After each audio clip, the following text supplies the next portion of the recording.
एक बेलपत्र, दूसरे नंबर पर अक्षत चावल का दाना, तीसरे नंबर पर शमी का पत्र अखंडता में माना जाता है। याद रखना।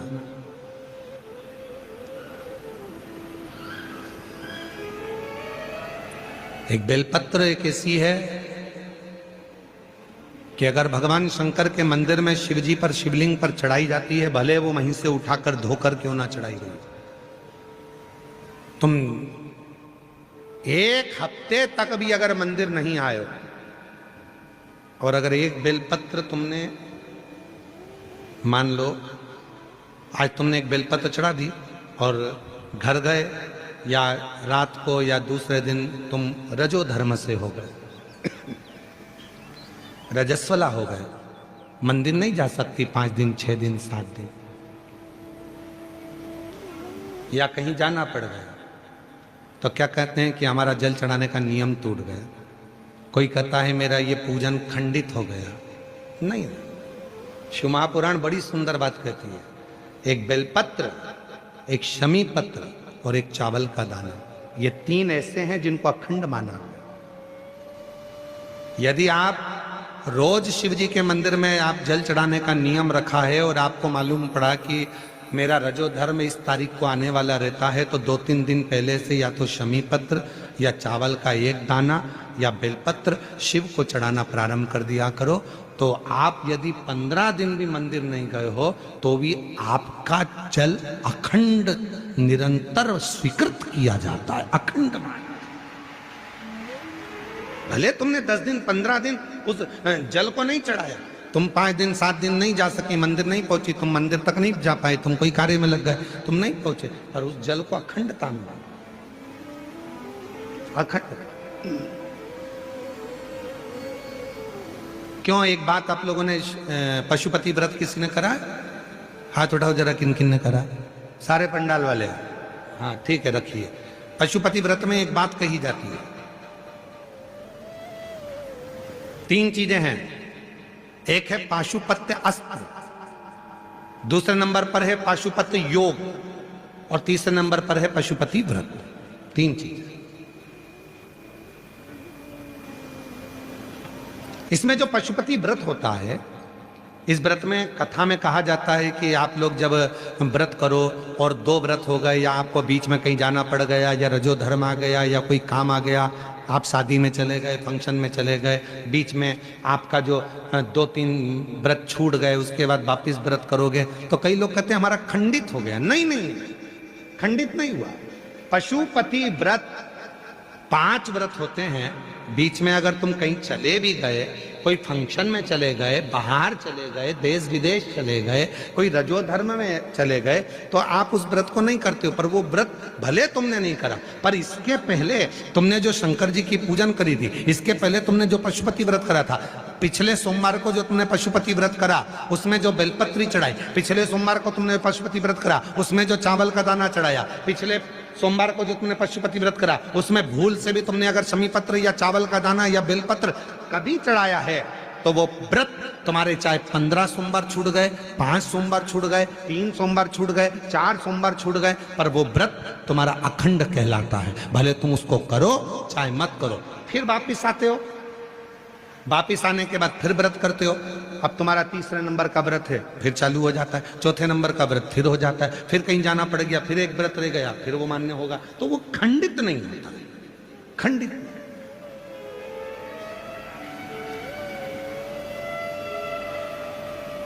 अखंड है।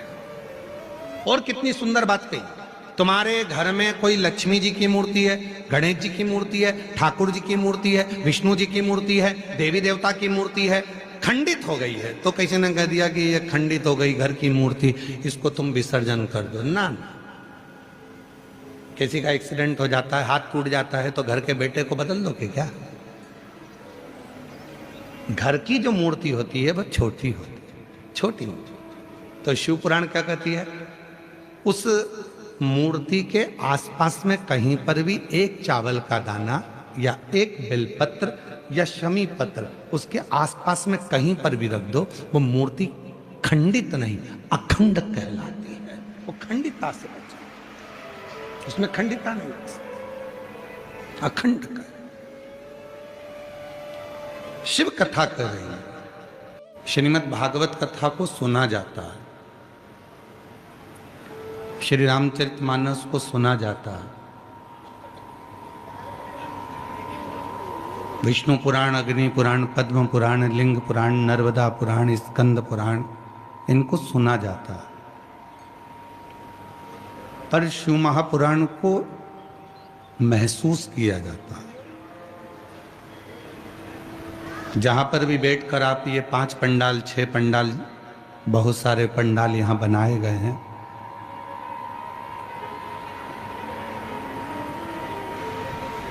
आवाज खोलिए पीछे द्वार। ये जितने भी पंडाल यहां पर बनाए गए हैं, कहीं पर भी बैठकर आप देवाधिदेव महादेव की पवित्र कथा का लाभ लीजिए और शिव को महसूस करिए।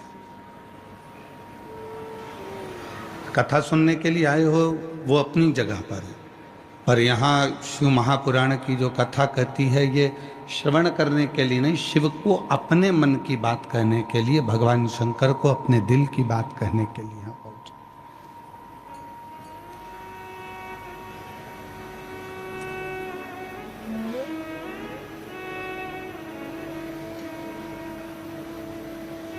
और भगवान देवाधिदेव महादेव ने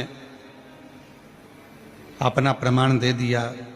कथा का नियम है कि हल्की फुल्की जलवृष्टि बाबा करा देता है कार्यक्रम के प्रथम में, बीच में कभी, और बहुत परीक्षा लेता है। 7 दिन की शिव पुराण की कथा में आप सब महसूस करेंगे कि शिव जी परीक्षा कितनी लेते हैं, भगवान शंकर कितनी परीक्षा लेते हैं। और हमने पहले भी इस कथा के माध्यम से आपके सम्मुख में कहा है कि परीक्षा तो जन्म होता है, जब माता के गर्भ से हम जन्म लेते हैं, उस दिन से लेकर मरते हैं, तब तक हमारी परीक्षा चालू रहती है, हम एग्जाम देते ही रहते हैं। अब यहां जितने भी शिव भक्त कथा को सुनने के लिए आए, आपसे निवेदन है, कोई आपसे पूछे कि आप शिव पुराण की कथा सुनने के लिए आए हो, नहीं, हम तो हमारे बाबा से बात करने के लिए इस पंडाल में पहुंचे हैं, हमारे पिता से हमें बात करना।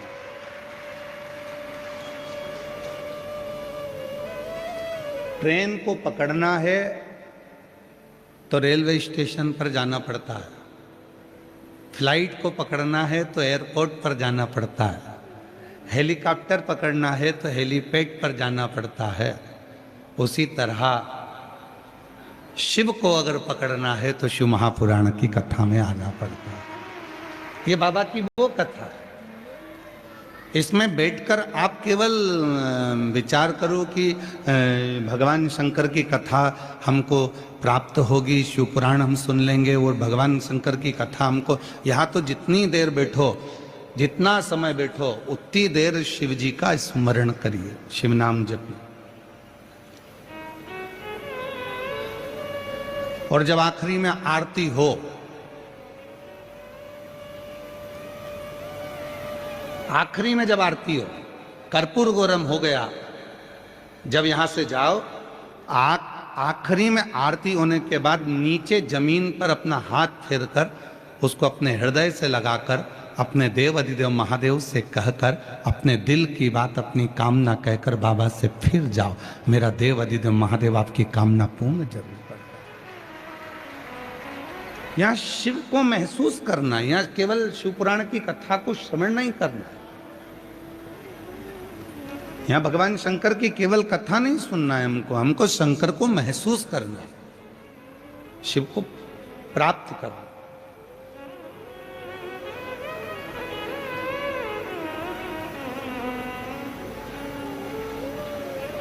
और महादेव नमन चरणों में, जिन जिन को याद है, 5 6 पंडाल में से आवाज इस व्यासपीठ तक आना चाहिए। हो महादेव नमन चरण, स्वीकार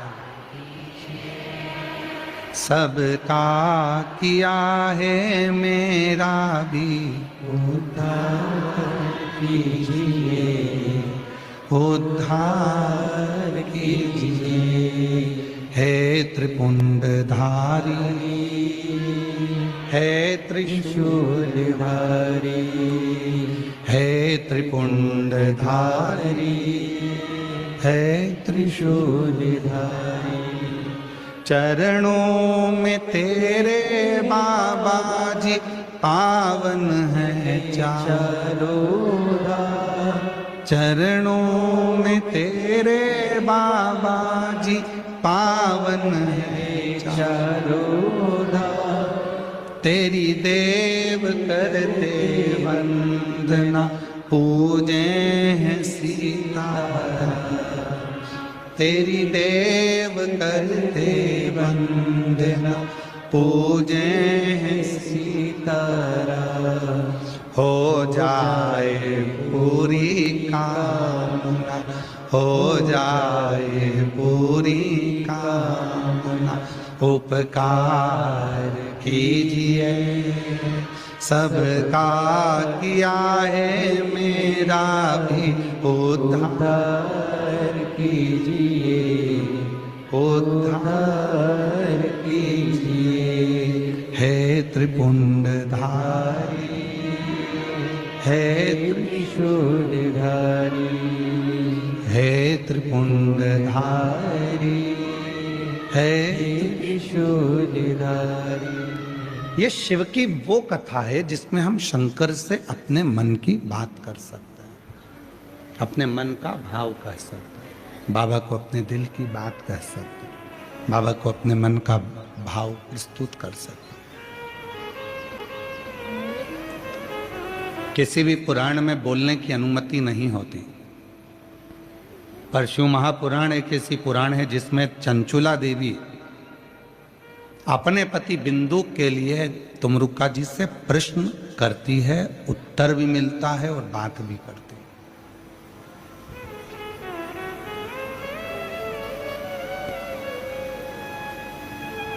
अब इस कथा के अंतर्गत आप बैठकर बाबा से क्या कहना चाहते हो ये आपके ऊपर निर्भर करता है।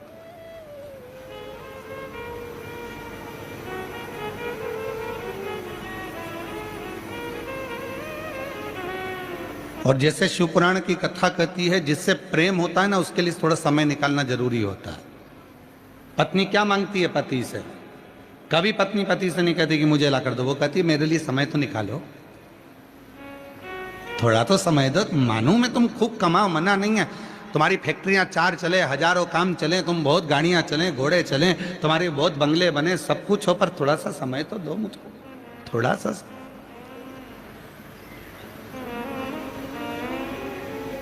और जो पत्नी मांगती है, बच्चे भी कहते हैं पापा थोड़ा तो समय दिया करो, हमको कहीं तो घुमाने ले चलो, थोड़ा सा तो समय दो।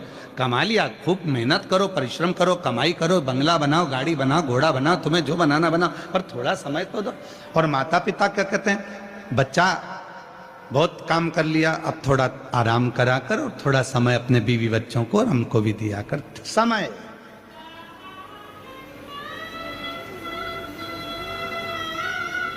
प्रेम क्या मांगता है? समय। और समय मांगते मांगते मांगते मांगते एक दिन ऐसा आ जाता है कि हॉस्पिटल में वेंटिलेटर पर पड़े रहते हैं और डॉक्टर से कहते हैं डॉक्टर साहब कुछ कर दो जिससे इनका समय थोड़ा मिल जाए, बाबा की कृपा से थोड़ा समय मिल जाए, ऐसी करुणा कर दीजिए, ऐसी कुछ कर दीजिए। समय।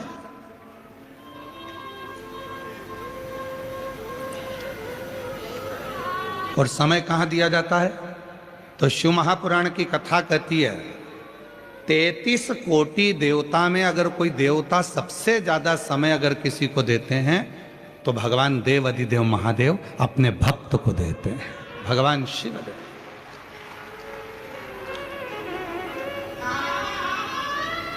अपने भक्तों के साथ में।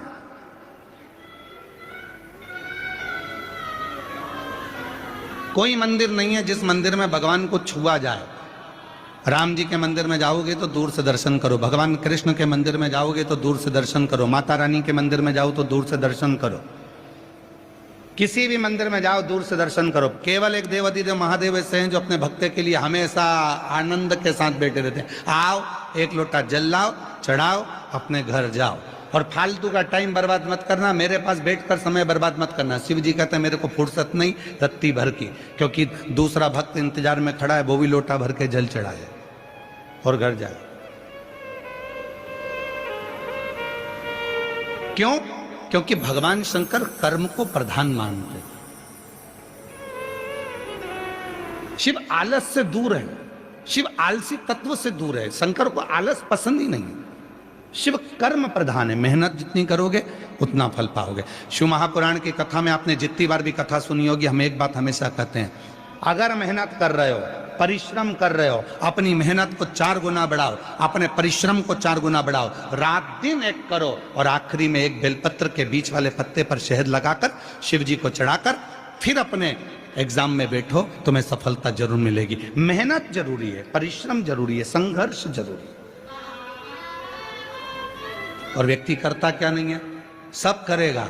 महाराज जी हाथ देखकर बता दो मेरे भाग्य में क्या लिखा है, और फिर दिन भर किस्मत का रोना रोता रहेगा, मेरी तो किस्मत ही बेकार है, मेरी तो किस्मत ही बेकार है। भगवान कहते काय को किस्मत का रोना रोता है, एक लोटा जल चढ़ा और अपनी मेहनत 4 गुना बढ़ा, देख तुझे सफलता मिलती है कि नहीं मिलती, तू आगे बढ़ता है कि नहीं बढ़ता, तेरे लाभ होता है कि नहीं। एक काम करता, किस्मत का रोना रोता।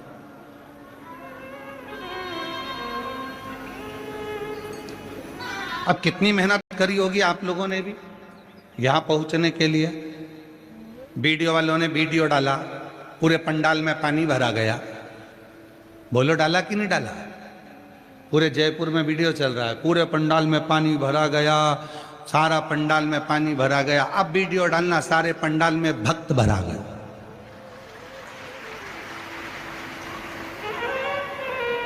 बोलबम का नारा है, इतना धीमा बोलोगे तो कल्याण तुम्हारा है, थोड़ा जम के तो बोलो, बोल बम का नारा है।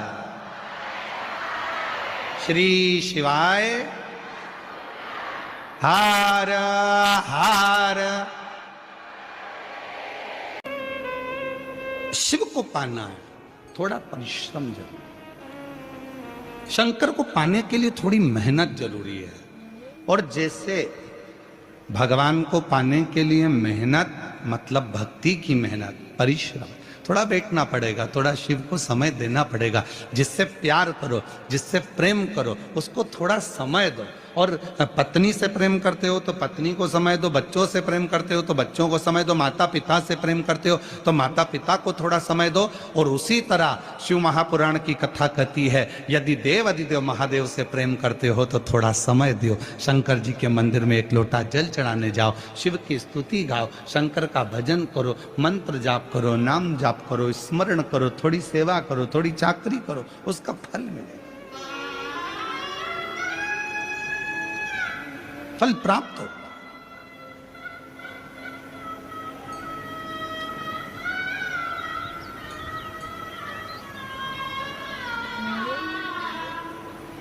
चले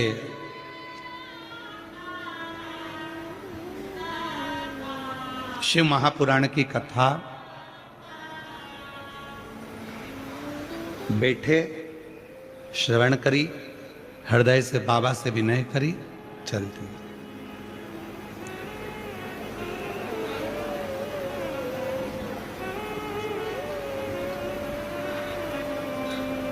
केवल एक देव अधिदेव महादेव 33 कोटि देवता में एक ऐसे देवता हैं जिनको तुमसे कोई वस्तु की चाह नहीं, उनको तुमसे कुछ भी नहीं चाहिए।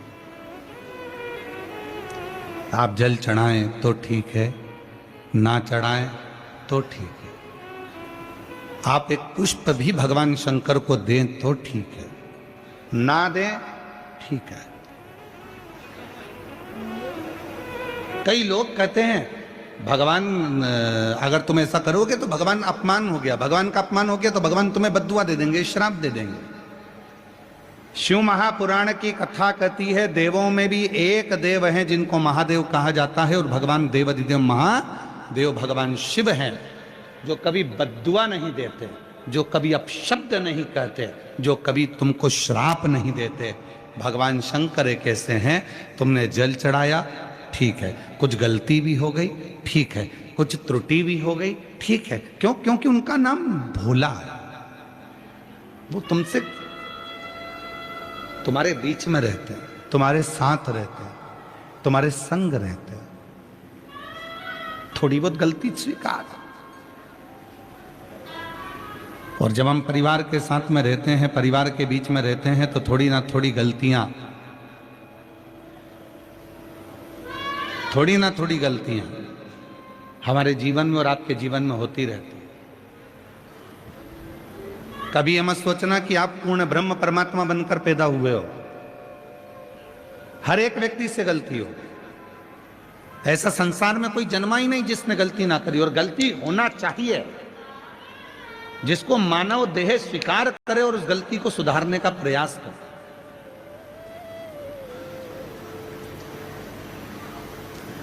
पर हम क्या करते हैं? दूसरे का उदाहरण देते हैं, उसकी बहू अच्छी है, उसने एक गलती नहीं करी, उसकी सास अच्छी है, उसने कोई गलती नहीं करी, उसका बेटा अच्छा है, उसने कोई गलती नहीं करी, वो ऐसा है, उसने कोई गलती नहीं करी। पर शिव पुराण कहती है ये मानव की देह गलती होती है और होना चाहिए, सुधारो उसको, कैसे ना कैसे उसको सुधारने का प्रयास करो।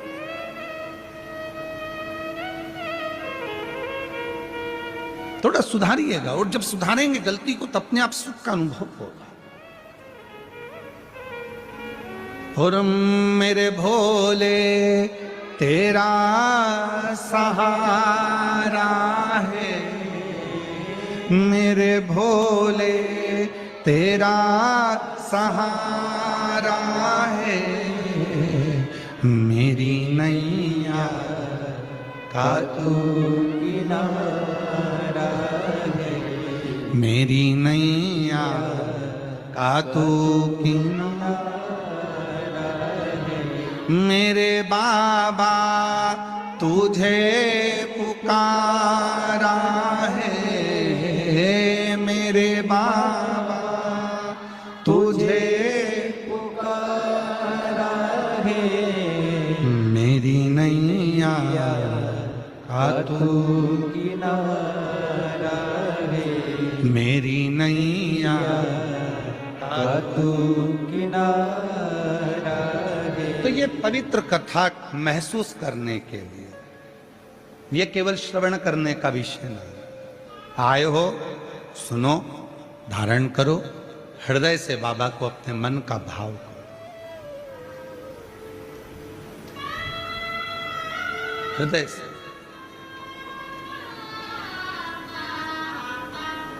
पच्चीस से 30 साल हो गए, पर 25 से 30 साल में हमने अपने भजन नहीं बदले। नहीं बदलने का कारण क्या है? कि उन भजनों को आप गुनगुना सकें, क्योंकि वो भजन नहीं है, वो हमारे मन का भाव अपने देव अधिदेव महादेव से कहने का एक तरीका है, अपने दिल का, अपने हृदय का। और मेरी राजस्थान की जीजियों, मेरी जयपुर की बेटियों, मेरी बहनों, मेरे जीजाओं, मेरे बुजुर्ग माता पिता, याद रखना,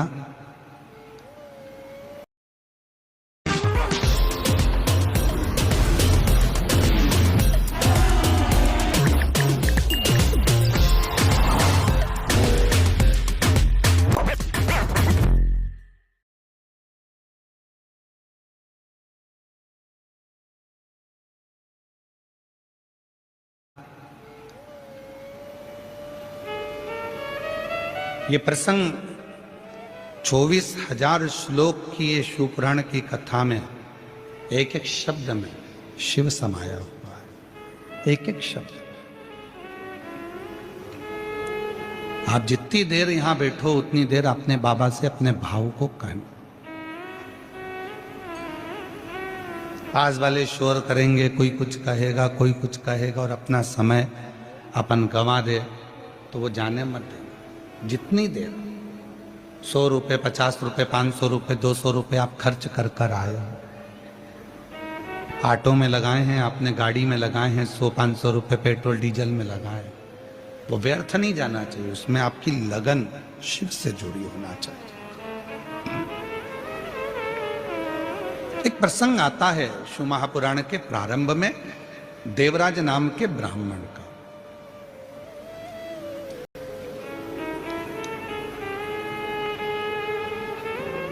ब्राह्मण के घर में जन्म लेने के बाद भी वो ब्राह्मण तत्व को धारण नहीं कर पाया।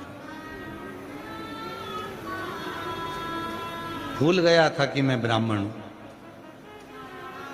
ऐसे संसार सागर में ना जाने कितने लोग हैं जो मनुष्य की देह धारण कर लेते हैं, मानव का शरीर धारण कर लेते हैं, मनुष्य बन गए, पर मानव तत्व को भूल जाते हैं।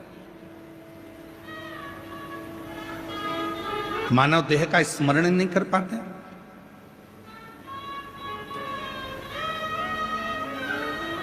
महाराज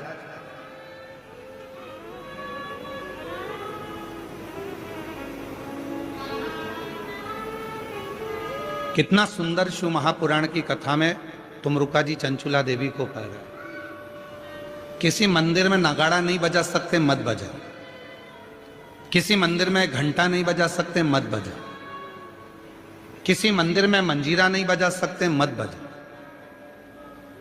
किसी मंदिर में जाकर ढोल नहीं बजा सकते, नगाड़ा नहीं बजा सकते, मत बजा।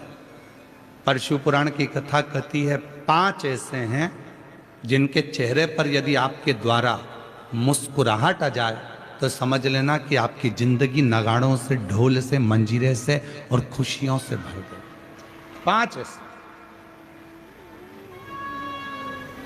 पहले नंबर पर है मां, दूसरे नंबर पर है पिता, तीसरे नंबर पर है बेटी, चौथे नंबर पर है बहू और 5वें नंबर पर है शिव का भक्त।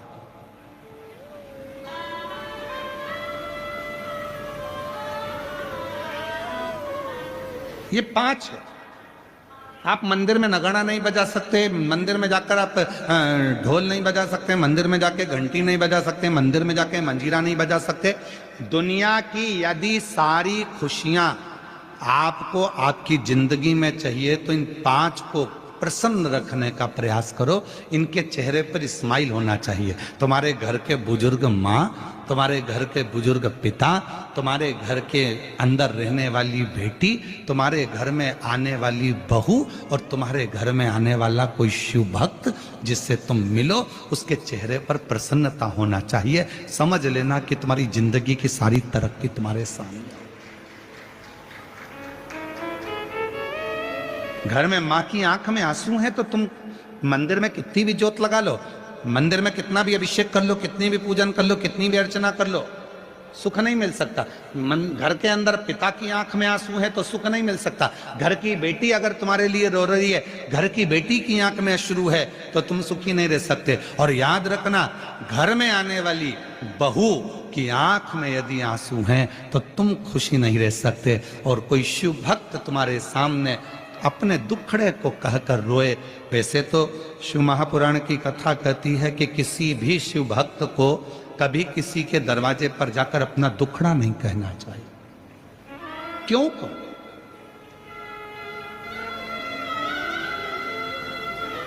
कभी किसी शिव भक्त को अपना दुखड़ा कभी किसी के सामने जाकर नहीं कहना चाहिए। जो शंकर भगवान को 1 लोटा जल चढ़ाते हैं, जो शिव जी की आराधना करते हैं, जो शिव की साधना करते हैं, जो शंकर की भक्ति में डूबे रहते हैं, जिन्होंने शिव महापुराण की कथा पर अटूट भरोसा कर लिया, विश्वास कर लिया, दृढ़ता कर ली, जैसे आप सब लाखों की संख्या में आए हो कथा को श्रवण करने के लिए, आपके अंदर विश्वास है। मैं अगर कथा सुनूंगी, 7 दिन पंडाल में बैठकर कथा का रसतत्व ग्रहण करूंगी और वहां की मिट्टी को अपने हृदय से लगाऊंगी। निश्चित है 3 महीने में मेरा बाबा मेरी झोली भरेगा। यदि तुम्हारे भीतर दृढ़ता है, यदि तुम्हारे भीतर भरोसा है, यदि तुम्हारे भीतर शिव के मंत्र का, श्री शिवाय नमस्तुभ्यम का, ओम नमः शिवाय का, नमः शिवाय का, महामृत्युंजय मंत्र का, शंकर के नाम का यदि भरोसा दृढ़ है, तुम्हारे अंदर विश्वास है, तो यह मानकर चलना कि तुम्हारे को शिव की कृपा अपने आप होना प्रारंभ। अच्छा है, पहले पत्र की शुरुआत हो रही है।